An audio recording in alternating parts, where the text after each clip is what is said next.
Quand Ibrahim El Fawal regarde les photos de la Syrie qu'il a fui il y a 3 ans, ses yeux semblent s'embuer. Ces clichés d'une Syrie qui n'existe plus lui rappellent douloureusement la réalité de son pays. Je ne saurais pas décrire ce que je ressens, mais c'est triste de voir son pays sur des photos, accrochées dans une exposition.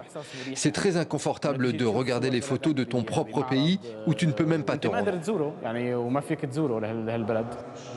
Tous les jours, le photographe Ammar Abedrabo guide des groupes de visiteurs, dont beaucoup de Syriens, à travers son exposition. Une façon d'accomplir un travail de mémoire sur un pays en pleine déliquescence.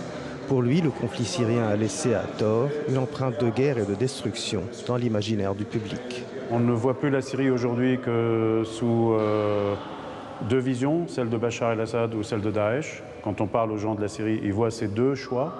Or, la Syrie, c'est 1000 ou 10 000 ou 1 million d'autres façons de la voir. Et j'ai voulu montrer ma façon à moi. Dans ces photos prises entre 1990 et 2014, c'est la vie ordinaire en temps de guerre comme en temps de paix que le photographe a voulu immortaliser. Des hommes, des femmes, des villes qui existaient au fil des joies et des souffrances quotidiennes. Un monde aujourd'hui voué à la disparition. C'est ce pays vivant, justement, qui n'existe plus. C'est ce pays vivant qu'ils ont tué.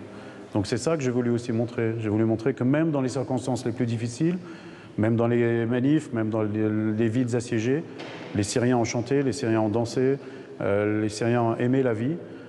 Et ces Syriens-là qu'on a tués par centaines de milliers. En une quarantaine de clichés, Ammar Abedrabo proclame son amour pour son pays, la Syrie.